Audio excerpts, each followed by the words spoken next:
नमस्कार। बड़ी खबर बड़ी बहस में आपका स्वागत है। आपके साथ मैं हूं इरम सिद्दीकी। मध्य प्रदेश में अब अमरवाड़ा विधानसभा सीट पर उपचुनाव को लेकर सियासी सरगर्मी बढ़ गई है। कांग्रेस विधायक कमलेश शाह के इस्तीफे से खाली इस सीट के लिए आगामी 10 जुलाई को चुनाव होंगे, यानी चुनाव में माह भर का भी वक्त नहीं है। शाह बीजेपी का दामन थाम चुके हैं। ऐसे में बीजेपी की ओर से उम्मीदवार के तौर पर उनका नाम तय माना जा रहा है। वहीं कांग्रेस को उम्मीदवार की तलाश है। बड़ी खबर बड़ी बहस में आज हम इसी विषय पर चर्चा करेंगे, लेकिन उससे पहले एक रिपोर्ट।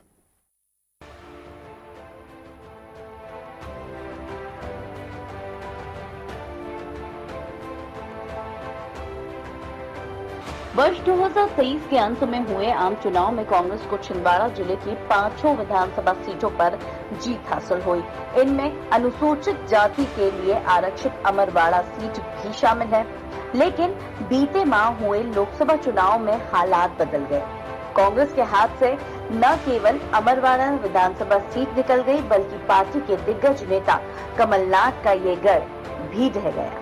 अमरवाड़ा सीट से कांग्रेस के टिकट पर 3 बार विधायक चुने गए कमलेश शाह अब बीजेपी में हैं। उपचुनाव में बीजेपी की ओर से उनकी उम्मीदवारी भी तय मानी जा रही है। बड़ी चुनौती कांग्रेस के समक्ष है, जिसे एक ऐसे सशक्त आदिवासी चेहरे की तलाश है जो शाह को टक्कर दे सके। दरअसल उपचुनाव की एक सीट जीतने या हारने से ना तो कांग्रेस को कोई बड़ा नफा होने वाला है, ना नुकसान। बात सिर्फ पार्टी के दिग्गज नेता कमलनाथ की शाख की है। लोकसभा सीट गंवाने और अपने कई समर्थकों के पाला बदलने से नाथ पहले ही सियासी तौर पर कमजोर हुए हैं। अब ऐसे में बड़ा सवाल यही कि नाथ अपनी शाख बचा पाएंगे या छिंदवाड़ा में बीजेपी एक बार फिर चौंकाएगी।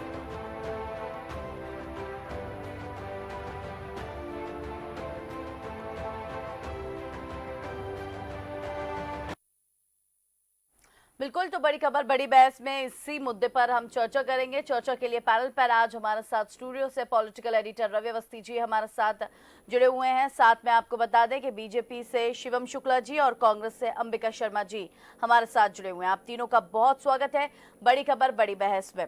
रवि अवस्थी जी, शुरुआत आपसे ही करेंगे। मध्य प्रदेश में उपचुनाव की बात की जाए तो उसकी तैयारी तेज हो गई, यानी कि माह भर का भी टाइम नहीं बचा है।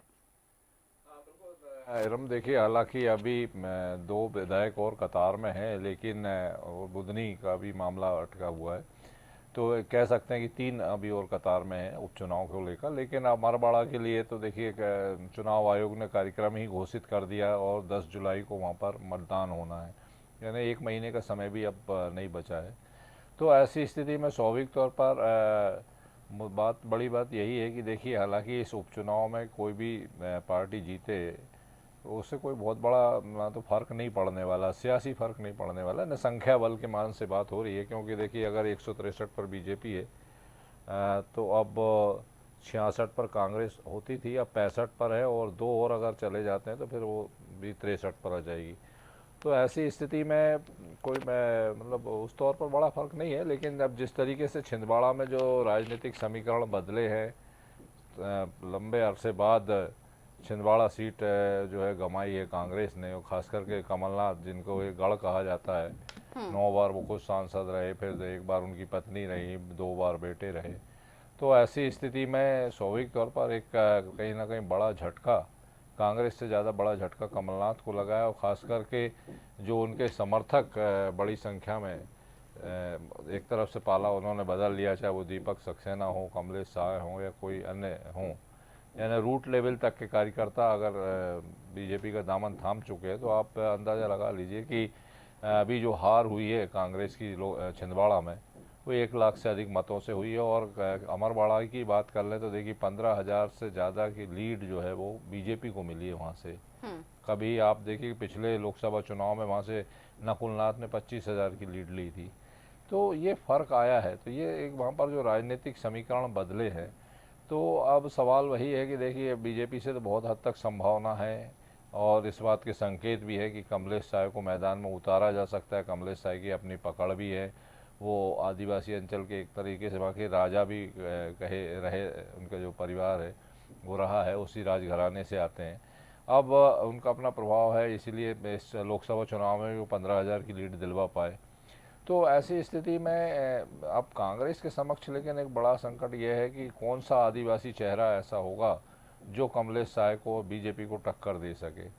और अगर वो प्रभावी चेहरा नहीं है, क्योंकि इरम होता ये है कि अब देखिए कमलेश साय 3 बार के विधायक थे, तो स्वाभाविक तौर पर लंबा अरसे में मतलब कोई इस तरीके का जब नेतृत्व वहाँ तैयार होता है तो दूसरा नेतृत्व तैयार नहीं हो पाता है। ये तो दोनों ही राजनीतिक दलों में ये स्थितियाँ होती हैं। आप भोपाल की गोविंदपुरा विधानसभा सीट देख लीजिए, बाबूलाल गौर लंबे समय तक वहाँ से विधायक चुने गए, अब उनकी बहू जो है विधायक हैं, तो बीजेपी का कोई दूसरा नेतृत्व वहाँ से उभर ही नहीं पाया।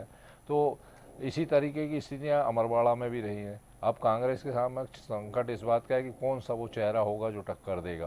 तो उसी को लेकर हालांकि सुखदेव पांसे और एक और विधायक हैं, उन्हें ये दायित्व सौंपा गया है। अब वो अपनी रिपोर्ट देंगे, फिर उसके बाद उम्मीदवारी तय होगी। हालांकि देखिए अभी तो 14 जून से तो नामांकन प्रक्रिया ही शुरू होना है, 21 जून तक चलेगी, उसके बाद आगे की प्रक्रिया है। तो 14 जून से पहले मतलब 21 जून से पहले पहले जो है कैंडिडेट तो तलाशना ही है। तो वही इस तो तमाम सरगर्मी जारी है रमेश को लेकर। बिल्कुल। अंबिका जी, आपसे जानेंगे कि लोकसभा चुनाव में हालात अब बदल गए। कांग्रेस के हाथ से न केवल अमरवाड़ा सीट की बात की जाए, विधानसभा सीट भी निकल गई, बल्कि पार्टी के जो दिग्गज नेता थे, कमलनाथ का जो गढ़ था वो भी ढह गया। अंबिका जी।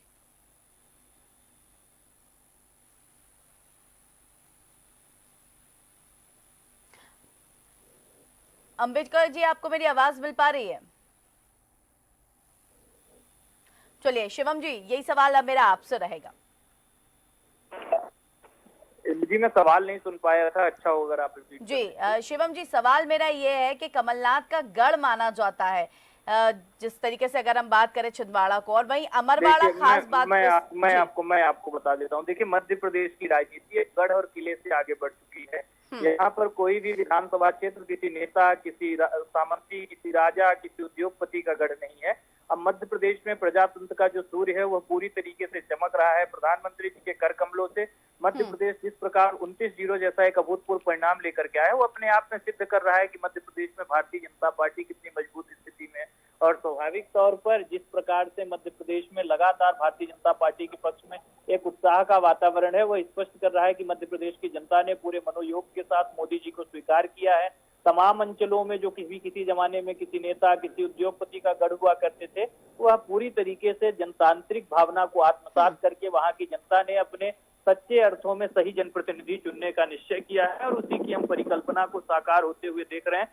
स्वाभाविक तौर पर इसमें कोई कहीं से विषय नहीं है और पूरी तरीके से मध्य प्रदेश में हमारी सरकार पूरी हितकारी योजनाओं को लेकर के आगे बढ़ रही है, जिसके कारण जनता का भी विश्वास हमारे ऊपर प्रगाढ़ हुआ है। चलिए अंबिका जी, अब आपको मेरी आवाज मिल पा रही है? हाँ, मैं आपको सुन रहा हूँ। जी अंबिका जी, मेरा सवाल यही है आपसे भी, क्योंकि जिस तरीके से देखा जाए सिर्फ अमरवाड़ा ही नहीं, यानी कि केवल अमरवाड़ा ही नहीं, जो विधानसभा सीट थी वो भी निकल गई, यानी कि जो आपके दिग्गज नेता थे, पार्टी के जो दिग्गज नेता थे कमलनाथ, उनका गढ़ भी नहीं रहा। देखिए हमारा साफ कहना है और पूरे देश ने देखा है, हर व्यक्ति इस बात को जानता है कि जिन लोकतांत्रिक तरीकों से इन्होंने मध्य प्रदेश में विजय श्री पाई है, वो एक शर्मनाक परिस्थितियां थी। जिस प्रकार से इन्होंने प्रशासन का अनैतिक दबाव डाला लोगों के ऊपर, हमारे प्रत्याशियों के फॉर्म खिंचवाए और भी ईडी, आईटी और सीबीआई इन तमाम संस्थाओं का जो दुरुपयोग किया, इससे हमारा जो समर्थक था वो निराश हो गया। इन्होंने प्रलोभन देकर जिस प्रकार से दल बदल कराए और जितने निम्न स्तर पर जो उतर सकते थे सत्ता की खातिर, उतने निम्न स्तर पर ये लोग उतरे और इन्होंने सत्ता हथियाली। पूरे देश में इंटायर अपन देखें तो आप पाएंगे कि हम 50 से 100 पर हो गए हैं, ये 303 से 240 पर आ गए हैं। सीधा अर्थ इसका ये है कि जनता का विश्वास, जनता का आशीर्वाद कांग्रेस पार्टी के साथ है, भारतीय जनता पार्टी के साथ नहीं है। और रहा सवाल मध्य प्रदेश का, तो हम लोग मैदान हारे हैं, मन नहीं हारे हैं। हमारे जीतू पटवारी के नेतृत्व में और दिग्विजय सिंह, कमलनाथ जी जैसे वरिष्ठ नेतृत्व के मार्गदर्शन में सारे के सारे युवा और कार्यकर्ता पूरी मुस्तैदी से भारतीय जनता पार्टी की चुनौतियों को स्वीकार करने के लिए बिल्कुल तत्पर हैं। और आप तय मानिए, जिन झूठे वादों के साथ अंबिका जी प्रत्याशी कौन होगा? इन्होंने लाडली बहन, आप सुन ही नहीं रहे मेरी बात अंबिका जी। प्रत्याशी कौन होगा उपचुनाव में, ये भी बता दीजिए। प्रत्याशी बहुत सक्षम प्रत्याशी होगा, बहुत जल्दी 2-3 दिन में ही आ जाएगा नाम। आप तय मानिए, बड़ा सक्षम प्रत्याशी होगा, प्रभावी प्रत्याशी होगा और वहाँ की सीट हम लोग जीत कर आएंगे उपचुनाव में, जैसी कि हमेशा परंपरा रही है। हमेशा हम लोग उपचुनाव में जीते हैं। रहा सवाल इनके ये झूठे वादों का, इन्होंने कहा था कि लाडली बहना योजना को हम 3,000 रुपए देंगे, चुनाव के तत्काल बाद देंगे। आज 7 माह हो गए हैं। इतने बड़े झूठ बोलने वाले लोग हैं, इतने बड़े मुगालते में रखने वाले लोग हैं। केवल जज्बाती मुद्दे लोग उठाते हैं, बुनियादी मुद्दों से भागते रहते हैं और जज्बाती मुद्दों के आधार पर ये वोट बटोर लेते हैं। और यही इनका षड्यंत्र हमेशा सत्ता कैसे भी प्राप्त हो, इनके लिए ना समाज पहले है, ना देश पहले है, सत्ता पहले है। सत्ता के बड़े भूखे लोग हैं ये। चलिए शिवम जी, सुन रहे थे आप अंबिका जी को, क्या कहेंगे आप? देखिए, कांग्रेस पार्टी को अभी तक जनता की नब्ज समझ में नहीं आई है। विधानसभा के जिस प्रकार से परिणाम सामने आए, उसकी पुनरावृत्ति लोकसभा में और ज्यादा अभूतपूर्व रूप से हुई। मध्य प्रदेश में भारतीय जनता पार्टी का कमल पूरी तरीके से खिला हुआ है। अभी जितने भी चुनाव होंगे आप देखिएगा, उसमें भी कांग्रेस के पास ईवीएम, चुनाव आयोग, सत्ता तंत्र का दुरुपयोग इत्यादि आरोप लगाने के अलावा कोई आधार नहीं होगा। पूरी तरीके से मध्य प्रदेश की जनता ने भारतीय जनता पार्टी के नेतृत्व, हमारी सरकार, प्रधानमंत्री मोदी जी, मध्य प्रदेश के यशस्वी मुख्यमंत्री मोहन यादव जी और हमारे शुभंकर प्रदेश अध्यक्ष वीडी शर्मा जी के ऊपर अपना विश्वास प्रदर्शित किया है। स्वाभाविक तौर पर हमारी भारतीय जनता पार्टी अपने तमाम रीति नीति और सिद्धांतों को लेकर के निरंतरता के साथ आगे बढ़ेगी। इसमें किसी भी प्रकार से कोई भी मैनिपुलेशन, किसी भी प्रकार से लोगों को परेशान करने की स्थिति या कांग्रेस के द्वारा जो उत्पन्न करने का प्रयास किया जा रहा है, यह तमाम चीजें नहीं स्वीकार हैं। और हम पूरी तरीके से मध्य प्रदेश में, लेकिन शिवम जी, अंबिका जी तो कह रहे हैं कि ये परंपरा रही है कि उपचुनाव हमेशा कांग्रेस के खाते में ही जाता है। देखिए, कांग्रेस पार्टी का हर चुनाव से पहले यही दंभ और अहंकार रहता है, लेकिन नतीजे अपने आप में बता देते हैं कि मध्य प्रदेश में कांग्रेस की क्या स्थिति है। पूरी तरीके से कांग्रेस संकटग्रस्त है और इसका कोई निराकरण निकट भविष्य में होता हुआ नजर नहीं आ रहा है। निकम्मा और नकारा और निकम्मा नेतृत्व इनका मध्य प्रदेश में है। जीतू पटवारी जी, जो इतनी बड़ी नैतिक पराजय, एक अल्प कार्यकाल में इतनी बड़ी संख्या में कार्यकर्ताओं के पलायन तक की जिम्मेदारी नहीं ले पाए हैं, वह किस नैतिक आधार पर आज अध्यक्ष बने हुए हैं? किस प्रकार से दिग्विजय सिंह और इत्यादि नेता इतने बड़े मार्जिन से अपने गृह क्षेत्र से चुनाव हारने के बावजूद भी आज पूरी तरीके से आगे आकर के राजनीति कर रहे हैं? यह तमाम चीजें बहुत ही संदेहास्पद है। स्वाभाविक सी बात है, इस पर विचार करना चाहिए तमाम जो कांग्रेस का राष्ट्रीय नेतृत्व है उसको। क्या राष्ट्रीय नेतृत्व भी लगातार 3 चुनाव में अपनी तीसरी सबसे बड़ी पराजय देख रहा है और उसका जश्न मना रहा है। जिस पार्टी का नेतृत्व लोकसभा के चुनावों में अपनी तीसरी सबसे बड़ी विफलता पर हर्षित हो रहा है, वहीं भारतीय जनता पार्टी का नेतृत्व हम चिंतित हैं कि हमारा 14-19 से कम जनादेश इस बार क्यों आया, जबकि यह तीसरा हमारा सबसे बड़ा जनादेश है। दोनों पार्टियों की मनोवृत्ति, दोनों पार्टियों का जो मूल अंतर है, आपको इस प्रकार की उनकी मानसिकता से समझ में आ जाएगा। जनता भी सकारात्मक सोच वाली, आगे बढ़ने की सोच वाली, सत्ता से नहीं जनसेवा से प्रेम करने वाली हमारी सरकार पर विश्वास करती है और आगे भी करती रहेगी। ठीक है रवि जी, सुना आपने जिस तरीके से देखा, अंबिका जी एक परंपरा की बात कर रहे हैं। देखिए इरम, हालांकि अब राजनीति में वो बात मतलब एक तरीके से अगर देखा जाए तो सतयुग या द्वापर का युग तो है नहीं कि शंख बजा सूर्यास्त के समय और युद्ध बंद हो गया। अब तो वो मतलब लोकतंत्र में वाले जो चुनाव हैं वो तमाम दाव पेंच अपनाए जाते हैं राजनीतिक सियासी दलों द्वारा, और राजनीतिक दल का जो अंतिम लक्ष्य होता है वो भी सत्ता ही होता है, चाहे वो कोई सा भी राजनीतिक दल हो। समाज सेवा तो खैर ठीक है, कहने की भर की बात है, समाज सेवा तो सत्ता में आके ज़्यादा बेहतर तरीके से करने की बात होती है कि भाई सत्ता में आ गए तो ज़्यादा बेहतर कर पाएंगे, विपक्ष में रहे तो नहीं कर पाएंगे। दोहरी बातें हैं, लेकिन सवाल वही है इरम कि अब दाव पैंच में कौन आगे कौन पीछे है। और एक दौर देखिए ऐसा नहीं है कि केवल अब चूँकि इस समय ये बीजेपी का दौर है तो स्वाभाविक तौर पर वो अपने दाव पैंच अपनाते हैं। जब कांग्रेस का दौर था तब मतपेटियाँ लुटते या फायरिंग होते, हमने सबने देखा किस तरीके से ठप्पे लगा के और चुनाव जीत लिए जाते थे। तो मैं अलग अलग दौर की अलग अलग बात है, लेकिन मुख्य सवाल यही है कि अमरवाड़ा में कांग्रेस का प्रत्याशी कौन होगा, क्योंकि अभी अगर कमलेश साय के जाने के बाद भाई सबसे बड़ी बात है कि वहाँ पे कौन सा चेहरा ऐसा उभार में देखिए, अगर अमरवाड़ा की बात करें तो वहाँ पर गोंडवाना गणतंत्र पार्टी जो है वो दोनों ही राजनीतिक दलों को, मतलब बीजेपी और कांग्रेस दोनों को ही चुनौती देती रही है। एक बार समय तो ऐसा था, देखिए कि मनमोहन साहब भट्टी जो है वो विधायक चुन लिए गए थे गोंडवाना से, और उसके बाद उनकी बेटी लगातार जो है वो फाइट देती रही हैं, तगड़ी फाइट देती, लेकिन वो बीजेपी से ही है। तो ऐसे में स्वाभाविक तौर पर कि अब कांग्रेस के पास कौन वो चेहरा होगा, तो उसी को लेकर जो है 2 विधायकोों को दायित्व सौंपा गया कि वो जल्दी से जल्दी अपनी रिपोर्ट दें इसको लेकर, और फिर वो प्रत्याशी का चयन हो।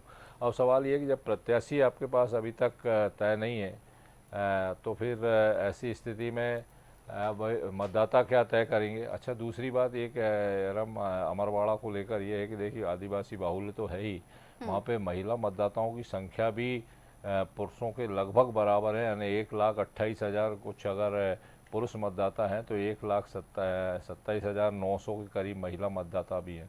तो यानी बहुत कम महिला मतदाताओं का रेशो जो है वो 1% का कम ही होगी, लेकिन एक महिला मतदाता बहुत ज़्यादा है। और महिलाएं जिस तरीके से आप देखिए कि पिछले जो रुझान रहे हैं, जो ट्रेंड रहा है वो यही रहा है कि ज़्यादातर विधानसभा सीटों में, पिछले बार देख लीजिए पिछले चुनाव में 182 विधानसभा सीटों में महिलाओं ने बढ़ चढ़ कर मतदान किया था, और उसके परिणाम हमने सबने देखे कि किस पक्ष में गए। तो मैं सबसे बड़ी बात है। अच्छा, फिर दूसरी बात ये है एरम की, देखिए आदिवासी मतदाता इस बात के लिए पहचाना जाता है कि वो मतदान से पीछे नहीं हटता है, भले ही उसे 4 घंटे लाइन में लगना पड़े, लेकिन वो वोट डालता है। यही वजह है कि चाहे बालाघाट हो या छिंदवाड़ा जिले की अमरवाड़ा विधानसभा क्षेत्र हो या तमाम जो झाबुआ की सीट हैं, इन जगह पर देखिए अब मतदान प्रतिशत कितना ज़बरदस्त रहा है विधानसभा चुनाव के दौरान। लोकसभा चुनाव में भी बेहतर रहा है, लेकिन वही बात है कि अब अगर जब मतदान में आप जब किस तरीके से मैदान में उतरेंगे, क्योंकि पैसा आपको चेहरा तो आपको बताना ही पड़ेगा। अभी 2 दिन बाद जब तो कई रवि 2 जी दिन बाद ऐसा तो नहीं कि चेहरा सामने नहीं होता है, उस वजह से भी जो लोकसभा चुनाव में हमने नतीजे देखे, विधानसभा चुनाव में नतीजे देखे, क्योंकि कई बार ऐसा हुआ है कि देरी से नामों की सूची आई है और कई बार नामों को पब्लिक के सामने लाया गया है, बहुत देरी उसमें हुई है। तो कहीं ये एक वजह तो नहीं हो उससे सकती? 2 तरह की दिक्कतें होती है। एक तो जो पार्टी का कार्यकर्ता होता है वो खुद ही भ्रमित रहता है कि किसको कौन उतरेगा। दूसरा मतदाता तो खैर होता है, मतदाता तो खैर मतदान दिवस पे तय कर लेता है उसे क्या करना है, लेकिन निश्चित तौर पर जो कहीं ना कहीं प्रचार में या जो बातें तमाम जो चीज़ें होती, जो चुनावी प्रक्रिया है राजनीतिक दलों की, उसमें जब आप पिछड़ते हैं तो फिर दिक्कत तो आती है, क्योंकि आपको अवसर कम मिलता है, मतलब प्रत्याशी को भी कम समय मिलता है। तो और दूसरी बात यह है कि छिंदवाड़ा में जिस तरीके से कांग्रेस की दरी को खींचा गया है, दरी के जाजम को जो खींचा गया है, तो जाजम मैं इसलिए कह रहा हूँ कि देखिए आप सरपंच स्तर से लेके और पार्षद, सरपंच, महापौर, हालांकि महापौर ने तो बाद में यू टर्न ले लिया था, विधायक, आप देखिए कि विधायक जो दूसरी विधानसभा सीटों के विधायक ने अगर पाला नहीं बदला तो जो पिछले चुनाव में उनके मैनेजमेंट देखते रहे थे, चुनाव प्रबंधन जो देखते रहे थे, वो बीजेपी के पाले में आ गए। यानी पूरी एक तरीके से योजनाबद्ध तरीके से पार्टी ने जो एक तरीके से दबाव, मतलब एक पूरा सियासी दबाव जो कायम किया है, तो मुझे लगता है कि देखिए लोकसभा चुनाव को लेकर बहुत समय नहीं हुआ है अभी, और उसके इतर मतलब महीने 1.5 महीने के अंतराल से ही अभी उपचुनाव आ गया है, तो कहीं ना कहीं वो लोकसभा चुनाव का जो असर है वो इस चुनाव में भी नजर आएगा। चलिए शिवम जी, आप क्या कहेंगे? क्योंकि जिस तरीके से देखा जाए, रवि जी ने ये कहा कि जो लोकसभा चुनाव का असर था वो कहीं ना कहीं इस चुनाव में, यानी कि उपचुनाव में नजर आने वाला है। यही सवाल मेरा अंबिका जी से भी रहेगा। पहले शिवम जी आपसे जवाब लूंगी। स्वाभाविक तौर पर पूरे मध्य प्रदेश में जो वातावरण है, जिस प्रकार से भारतीय जनता पार्टी हमारे नेतृत्व की लोकप्रियता है, वह चाहे पार्षद का चुनाव हो अथवा प्रधानमंत्री का चुनाव हो, सभी में पूरी सामूहिकता के साथ देखी जाती है। भारतीय जनता पार्टी का नेतृत्व पूरे मनोयोग के साथ चुनाव लड़ता है। हमने किसी भी चुनाव की गंभीरता को कम नहीं आंका। लोकतंत्र के ऊपर जो हमारी आस्था और विश्वास है, उसी के परिणाम स्वरूप इस प्रकार के ऐतिहासिक और संतोषजनक परिणाम लगातार हमारा नेतृत्व लेकर के आया है। अभी 1 सीट पर उपचुनाव है, भविष्य में संभावना है बुधनी समेत कुछ और सीटों पे उपचुनाव हो सकता है। तो पूरे मध्य प्रदेश में ही जो एक क्रांति की भावना भारतीय जनता पार्टी के पक्ष में है, जनता कांग्रेस को सबक सिखाना चाहती है उनके कुकर्मों के लिए, और स्वाभाविक तौर पर जो अमरवाड़ा में उपचुनाव होगा वहां पर भी नतीजे इसी अनुरूप रहेंगे। ठीक है, अंबिका जी आप क्या कहेंगे इस पर? देखिए, कांग्रेस पार्टी का शुरू से ही आदिवासी वर्ग से जीवंत संपर्क रहा है। कांग्रेस ने अनेकों कल्याणकारी योजनाएं इस वर्ग के लिए चलाई हैं और यह हमारा परंपरागत वोट भी है। इन्होंने निश्चित रूप से भ्रमित करके इस वर्ग को कुछ वोट जरूर हत्याए हैं, कुछ हमारे आदिवासी भाइयों को अपनी तरफ किया है, लेकिन मेजोरिटी में आज भी आदिवासी वर्ग, आदिवासी बंधु हमारे साथ हैं, वनवासी बंधु हमारे साथ हैं। इनके मुगालते में ये लोग नहीं आ रहे हैं। दूसरा, इनका जो ये दम्भ भरते हैं कि हम छिंदवाड़ा सीट हार गए, हम इनको भाजपा के जो हमारे मित्र हैं प्रवक्ता जी, इनको याद दिलाना चाहते हैं कि माननीय अटल बिहारी वाजपेयी जो आपके पितृ पुरुष हैं, माधवराव सिंधिया जी से चुनाव हार गए थे, इसके बाद देश के प्रधानमंत्री बने, तो यह राजनीति में संभावनाओं की हमेशा परिस्थिति बनी रहती है, संभावनाओं का गेम होता है। आज ये लोग सत्ता पक्ष में हैं, ये इस भ्रम में ना रहें, कल के दिन अपोजिशन में होंगे, हम लोग ट्रेजरी बेंच में होंगे। 5 वर्ष तक हम लोगों ने संघर्ष करने के लिए अपने आप को तैयार कर लिया है और हमारा इतना मजबूत विपक्ष है कि इनकी हर अनियमितता पर, हर एक इनकी हरकत पर, अलोकतांत्रिक तरीके पर हम लोग पुरजोर विरोध करेंगे और इनकी नींद हराम कर देंगे।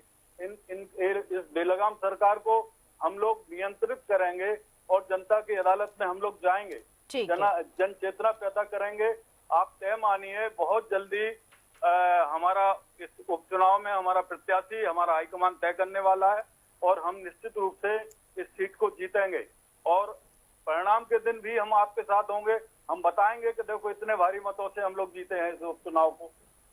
ठीक है, रवि जी एक आखिरी कमेंट मैं आपसे लूंगी, क्योंकि जिस तरीके से संभावनाओं की बात कर रहे हैं अंबिका जी, और यहाँ पर जिस तरीके से देखा जाए वो कह रहे हैं कि लगातार एकजुटता भी है, लेकिन कहीं ना कहीं इन सारी चीजों की कमी देखी गई है और संभावनाओं पे ही टिकी है क्या कांग्रेस?